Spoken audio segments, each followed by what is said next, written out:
Chers frères et sœurs dans le Seigneur, la grâce et la paix vous sont données de la part de Dieu notre Père et de notre Seigneur Jésus-Christ. Ne sommes-nous pas tous des hypocrites, des égoïstes lorsque nous affirmons que nous aimons quelqu'un ou que nous aimons Dieu? Pensons-nous que tout ce que nous pensons ou disons aimer, nous les aimons du vrai amour tel que voulu par Dieu, révélé à travers sa parole? La prédication dont nos âmes ont été nourries dimanche dernier lors des célébrations cultuelles nous invite à aimer. Et Jésus le dit si bien, l'amour est le plus grand commandement. Mais à vrai dire, comment percevons-nous l'amour, cet amour dont nous parle le Seigneur Jésus-Christ? Ne faut-il pas aller au-delà de nos simples et légères exhortations à l'amour pour aller beaucoup plus en profondeur de ce que signifie l'amour? Lorsque je dis que j'aime quelqu'un, je dois le dire dans le sens de le rendre heureux, épanoui, gai, béni, prospère. Mais quelqu'un a dit, nous sommes tous hypocrites, égoïstes, car autant que nous sommes, nous aimons tous de l'amour d'un poulet. L'explication qui s'en dégage est simple. Quand je dis que j'aime le poulet, le dis-je pour le rendre heureux afin qu'il vive longtemps? La plupart de ceux qui disent qu'ils aiment le poulet le disent dans le sens qu'ils ont un grand plaisir en mangeant le poulet. Ils sont heureux lorsqu'ils sont en face d'un plat de poulet bien rôti au point que si un poulet sait entendre que quelqu'un dise « j'aime le poulet », eh bien, ce poulet doit savoir en même temps que sa vie est en danger. Car l'amour dont on dit l'avoir aimé va bientôt le porter à l'épée pour ensuite être rôti et bien dégusté. Autrement dit, celui qui dit qu'il aime le poulet le dit tout simplement dans le sens de s'en servir pour sa jouissance personnelle, pour son bonheur et pour sa joie. Il ne le dit pas dans le sens de rendre le poulet heureux, bien au contraire, car le poulet qui sait entendre et à qui on dit « je t'aime » doit se sentir en danger. C'est ainsi que plusieurs hommes ne savent pas qu'ils sont en danger lorsque les jeunes filles leur disent « je t'aime mon amour ». Je meurs pour toi. Si je ne te pousse pas, je ne saurais vivre.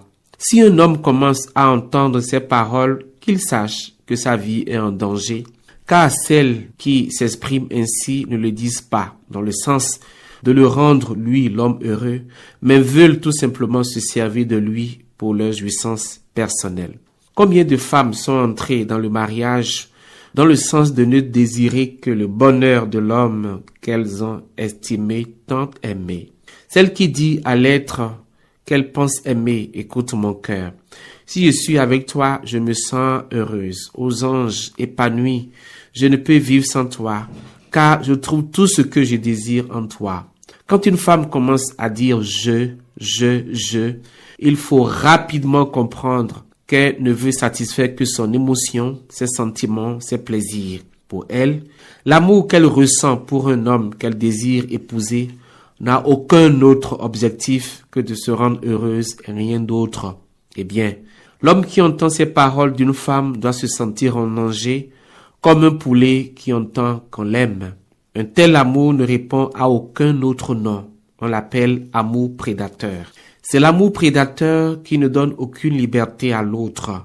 Monsieur revient à 20h au lieu de 19h pour une raison ou pour une autre.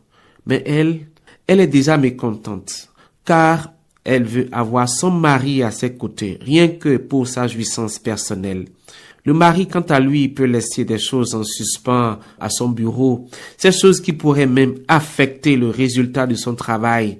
C'est peu de choses pour son épouse, car elle ne veut que son être aimé pour elle seule et en être heureuse de manière permanente. Pendant ce temps, l'autre peut vivre dans l'agressement de dents, la crainte, la peur de ne plus être capable de répondre aux attentes de celle qui pense l'aimer. C'est l'amour du poulet, et celui qui pense qu'on l'aime de cette manière doit se sentir en danger, car le vrai amour libère l'autre et le rend heureux.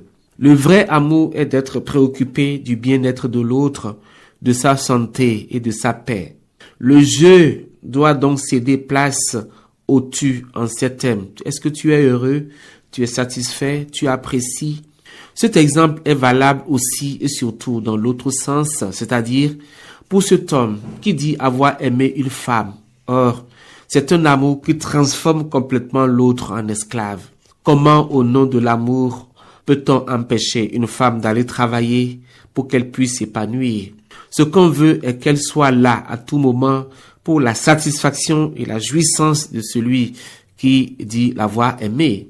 Quel est cet amour qui voit l'être aimé se réveiller tôt le matin, s'occuper elle seule de toute la maison, amener les enfants à l'école, revenir apprêter ce qu'ils doivent manger, repartir les chercher et ainsi de suite. Le soir, elle sera la dernière à se coucher pendant que l'autre, son mari, est incapable, au nom des pesanteurs socioculturelles, de l'aider à rincer une seule fourchette. Il nous faut prier pour que ces milliers de femmes à qui on a parlé d'amour, alors que c'était en réalité un grand piège dans lequel elles sont complètement et définitivement tombées.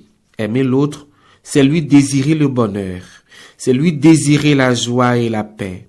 Mais si c'est pour tirer de l'être aimé tous ces sentiments de bonheur, ce n'est plus là de l'amour, mais le sadisme, dont le sens premier est d'obtenir une forte jouissance, une grande satisfaction de l'autre, qui est l'être aimé, mais tout en lui infligeant de grandes souffrances. C'est surtout dans le domaine sexuel que ce mot revêt tout son sens. C'est Dieu lui-même qui révèle le vrai amour. Le vrai amour n'attend rien de l'autre, mais lui donne tout, comme Dieu a tant aimé le monde et a donné son Fils unique. C'est la même considération lorsque nous disons à Jésus que nous l'aimons beaucoup. Nous le disons certainement pour avoir de Jésus tout ce dont nous avons besoin, pour être heureux, pour avoir le travail, un mari, un enfant, de l'argent, de la santé.